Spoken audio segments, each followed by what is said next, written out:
Friends, जय Shri Shyam. Welcome to my YouTube channel Pooja Shyam Ladli. I hope आप सब अच्छे होंगे, मैं भी अच्छी हूँ। सो फ्रेंड, आज है 3 तारीख और आज है भाई दूज। तो आप सबको भाई दूज की हार्दिक शुभकामनाएं। तो सुबह हो चुकी है, हम रेडी हो चुके हैं, तो हम लोग जा रहे हैं अब पूजा करने। तो मैंने सोचा क्यों ना आपको भाई दूज की हमारे क्या पूजा दिखा देते हैं। तो आज का ब्लॉग होने जा रहा है भाई दूज का ब्लॉग। तो चलिए इस ब्लॉग में ज़्यादा बातें नहीं करते और अपने ब्लॉग को शुरू करते हैं। अगर चैनल पर नया है तो प्लीज़ सब्सक्राइब ज़रूर करिएगा और ये अगर ब्लॉग पसंद आया तो एक लाइक करिएगा। तो चलिए अपने ब्लॉग को शुरू करते हैं। Let's get started. सो ये देखिए, ये हमारी भाई दूज की चौक है। ये भी चावल के आटे की बनी हुई है चौक, पिसे चावल से। तो ये देखिए, थोड़ी जगह कम थी इस वजह से थोड़ी छोटी चौक बनी है, वैसे बड़ी बनती है और बहुत सारी चीज़ें बनती हैं। जैसे जो ये आप ऊपर 2 लोग देख रहे हैं, ये 2 भाई हैं। वैसे ये 6 भाई की एक बहन है, सताना बहनी जिसे कहते हैं। तो ये 2 भाई हैं, ये बहन है। सूरज है, ये तुलसा है और ये दालों का एक चक्र बनाया जाता है। ये बेरी है, आज हम लोग ये बेरी तोड़ेंगे जिससे कि मेरे भाई के मतलब हम लोगों के भाई के जीवन के जो भी संकट हैं, कष्ट हैं, वो सब निकाल दें। ठीक है। यहाँ पे लोढ़ा सिलौटी रखी जाती है। सिलौटी तो बहुत भारी है इसलिए वो नहीं रखी है, इसलिए यहाँ पे लोढ़ा रखा है। बाकी ये मूसर भी रखा जाता है इसी के पास में। ठीक है। यहाँ पे ये चौक है, ये यहाँ पे चौक है, यहाँ पे बैठ के टीका लगता है। ये सांप नाग और नागिन का जोड़ा है। और अभी तो ये पूजा की चौक है, अब जब पूजा होगी तो मैं आपको दिखाऊंगी। सो फ्रेंड्स, हम लोगों ने पूजा शुरू कर दी थी। इस व्लॉग को शुरू करने से पहले मैं आप लोगों से सॉरी बोलना चाहती हूँ कि इस व्लॉग को मैंने इतने दिन के बाद अपलोड किया है। एक्चुअली ये था कि फेस्टिवल ख़त्म हुए तो थोड़ी सी तबीयत नहीं ठीक थी, बाकी थोड़ा थक भी ज़्यादा गए थे, तो मैंने इसलिए थोड़ा ब्रेक ले लिया। और मैंने सोचा आप लोग भी अपने फेस्टिवल एंजॉय करके थोड़ा टाइम आप लोगों को भी चाहिए होगा रेस्ट करने का। और दिवाली बहुत अच्छी रही मेरी, और आपकी कैसी दिवाली और बाकी के फेस्टिवल्स रहे आप लोग भी ज़रूर शेयर करिएगा। अब ये भाई दूज की पूजा शुरू हो चुकी थी, मम्मी ने ऑलमोस्ट सारी तैयारी कर ली थी। तो अब हम मम्मी दीदी तीनों ने मिलके पूजा करी थी, तो हम लोग पूजा कर रहे थे। आप इस व्लॉग को एंजॉय करिएगा। आई होप आप लोगों को ये व्लॉग अच्छा लगे। और मेरे क्या भाई दूज की जैसी पूजा होती है मैंने आपके साथ शेयर करी है, और आपके यहाँ कैसी भाई दूज की पूजा होती है आप मेरे साथ शेयर कर सकते हैं। बाकी इस जो पूजा होती है, इस पूजा में हमारे यहाँ कहानी भी पढ़ी जाती है। जैसे करवा चौथ में 4 कहानियाँ होती हैं, वैसे भाई दूज में 2 कहानियाँ होती हैं।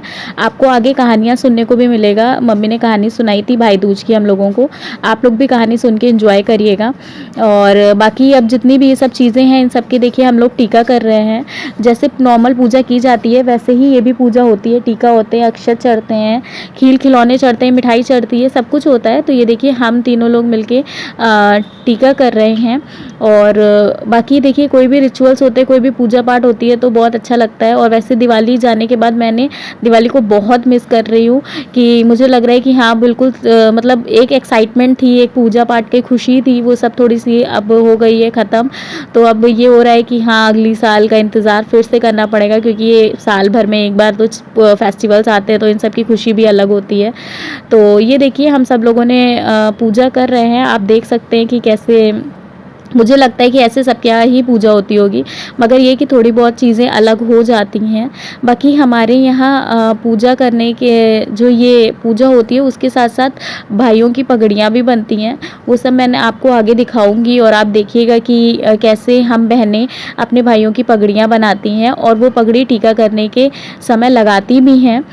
मैं आपको वो सब आगे शेयर करती हूँ। आप तब तक इस वीडियो को एंजॉय करिए। मैं आपसे मिलती हूँ थोड़ी देर में।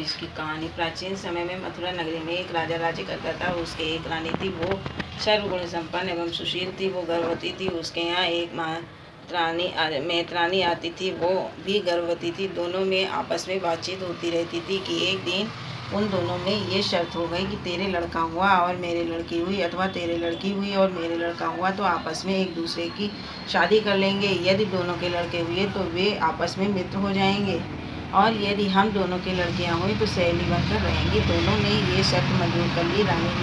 रानी की लड़की हुई और रानी के लड़का हुआ। रानी की लड़की जब बड़ी हुई और उसे ये बात मालूम हुई कि मैं रानी के घर ब्याही जाऊंगी, तो वो ये सोचकर दिन प्रतिदिन सूखने लगी। उधर मैत्रानी का लड़का जब बड़ा हुआ तो वो ये शर्त सुनकर बहुत खुश हुआ और फूला फूला डोले कि मैं तो राजा के घर जाऊंगा और राजकुमारी ब्याह कर लाऊंगा। उधर राजकुमारी पंडित तथा ज्योतिषियों से पूछने लगी कि इसका मुझे कोई ऐसा उपाय बताओ कि मैत्रानी के घर ब्याही न जाऊं और मेरी माँ की शर्त भी पूरी हो जावे। एक विद्वान पंडित ने बताया कि मैत्रानी का लड़का रोज मथुरा के विश्राम घाट की झाड़ू लगाता है, तो ऐसा विधान है कि धनतेरस से लेकर द्विज तक रोज यमुना स्नान करके पहले दिन पैर के अंगूठे पर तिलक करें और किसी को गवाह बना आवे। इसी प्रकार दूसरे दिन गेटू पर तिलक करें, तीसरे दिन पेट पर तिलक करें, चौथे दिन छाती पर तिलक करें और पांचवें दिन माथे पर तिलक करके हाथ पकड़कर उठा दें, तो दोनों धर्म के बहन भाई बन जाएं। राजा की बेटी पहले दिन विश्राम घाट गई। प्रातः काल यमुना स्नान करके उसने देखा कि मैत्रानी का लड़का वहाँ सो रहा है, तो उसने उसके अंगूठे पर तिलक कर दिया और तोता से बोली कि तू कहिए राजा की बेटी आई थी, नहाई थी, धोई थी और भंगी के बेटे के अंगूठे पर तिलक करके चली गई। सुबह रे मेरे बाचा भरियो। दूसरे दिन फिर वही उसी समय आई और नहा धोकर भंगी के बेटे के गेटू पर तिलक करके सुहा से वचन भरवा कर चली गई। राजा की बेटी तीसरे दिन भी आई, रोज की भांति पेट पर तिलक करके सुहा को वाचा भरवा कर चली गई। भंगी के बेटे ने पेट पर तिलक देखा तो उसे चिंता हो गई और तोते के वचन बड़े ध्यान से सुनने लगा और इधर उधर पूछने लगा कि मैं क्या करूं। जब उसे सही निर्णय न मिला तब तक चौथे दिन भी वो आकर उसकी छाती पर तिलक करके चली गई और तोते से वाचा भरवा गई। उसके चले जाने पर तोता वो बात फिर कहने लगा। अब तो भंगी के लड़के को और भी चिंता हो गई और वो दौड़ भाग करके जगह जगह पूछने लगा। तब मालूम पड़ा कि कल भैया दूज है, वो माथे पर तिलक करके धर्म का भैया बना लेगी। तो वो रात को अपनी उंगली काट कर और उस पर नमक छिड़क कर बैठ गया कि मैं आज सोऊंगा नहीं। पर सुबह होते होते उसे नींद आ गई। राजा की बेटी आई और उसने नहा धोकर भंगी के बेटे के माथे पर तिलक कर दिया और हाथ पकड़कर उठा दिया कि आज से तू मेरा धर्म का भाई है और मैं तेरी धर्म की बहन हूँ। इस प्रकार विश्राम घाट पर जो बहन जिसके माथे पर तिलक कर देती है वो दोनों धर्म के भाई बहन हो जाते हैं, उसे कोई मिटा नहीं सकता। भगवान सूर्य नारायण की दो पत्नियां थीं, एक का नाम छाया और दूसरी का नाम संध्या था। दोनों के एक एक पुत्र और एक एक पुत्री थी। संध्या के पुत्र का नाम यमराज था और पुत्री का नाम यमुना था। छाया की पुत्री का नाम ताप्ती और पुत्र का नाम शनिश्चर था।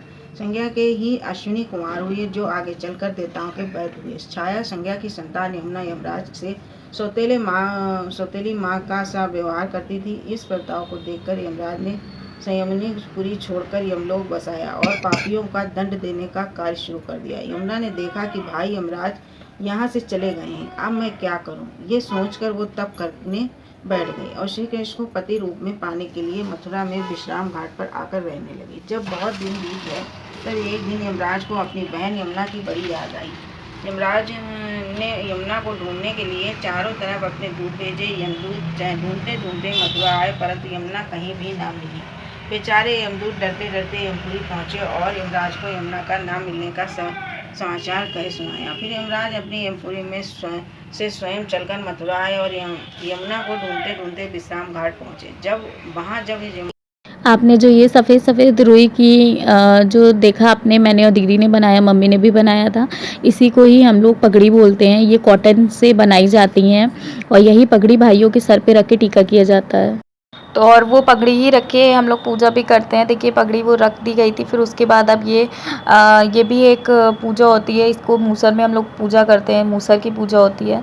और इसमें आप लोग देख सकते हैं कि पहले टीका वगैरह, इसको पहले जल चढ़ाया जाता है इस पर, फिर टीका किया जाता है।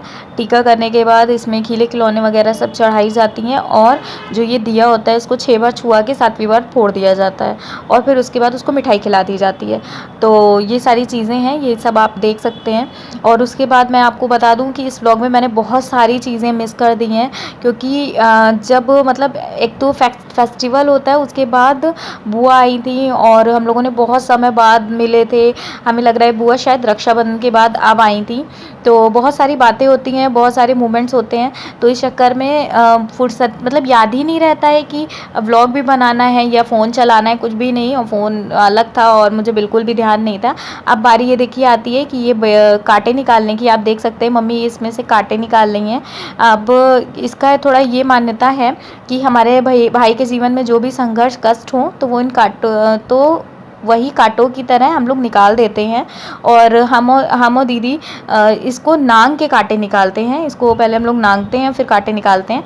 अब ये देखिए कृष्णा की टीका हो रहा था, तो पहले दीदी ने टीका किया कृष्णा के, उसके बाद मैंने किया। और कृष्णा की टीका करने के बाद तब तक के मेरी बुआ के बड़े बेटे दादा आ चुके थे, दादा भाभी और अवनी। तो हम लोगों ने दादा भाभी अवनी के टीका किया था, मगर उसकी वीडियो मैं नहीं ले पाई क्योंकि हम पहली बात तो मैं भूल गई, दूसरी बात ये कि भाभी को घर भी जाना था, तो इसलिए थोड़ी जल्दी थी और इसलिए मैंने उनका नहीं लिया। अब ये देखिए मेरी बुआ के छोटे बेटे हैं, तो मैंने इनके टीका किया था, तो मुझे याद था कि हाँ मुझे वीडियो बनानी है, तो मैंने इसलिए इनकी वीडियो ऐड कर दी है। और बहुत अच्छा लगा फेस्टिवल। और बाकी भाई दूज हो, दिवाली हो, रक्षाबंधन, कुछ भी हो, बहुत अच्छा लगता है मुझे फेस्टिवल्स, क्योंकि इतने समय बाद सब लोग एक दूसरे से मिल पाते हैं, क्योंकि सब लोग वैसे अपनी लाइफ में बहुत बिजी रहते हैं, मिलना नहीं हो पाता है। मैंने आपको बताया जैसा कि बुआ रक्षाबंधन के बाद से अब आई थी, तो बहुत टाइम बाद बुआ घर आई थी, तो उसके बाद हम सब लोग इतना बातें कर रहे थे कि बुआ ने पापा के टीका किया और मैंने उसकी भी वीडियो नहीं ली। बहुत सारी चीज़ों की वीडियो मैंने नहीं ली हैं। बाकी हम लोगों ने लंच डिनर साथ में किया था, उसकी भी वीडियो नहीं ले पाई। ये देखिए मैंने ये फ़ोटो पिछले साल की ऐड कर दी है, ये अवनी है। तो जितनी चीज़ें थी मैंने ऐड कर दी हैं। और आई होप आप लोगों को ये व्लॉग अच्छा लगा। अगर अच्छा लगा तो प्लीज़ लाइक करिएगा। मिलती हूँ नए व्लॉग नई वीडियोज़ के साथ, तब तक के लिए टेक केयर, बाय बाय, जय श्री श्याम।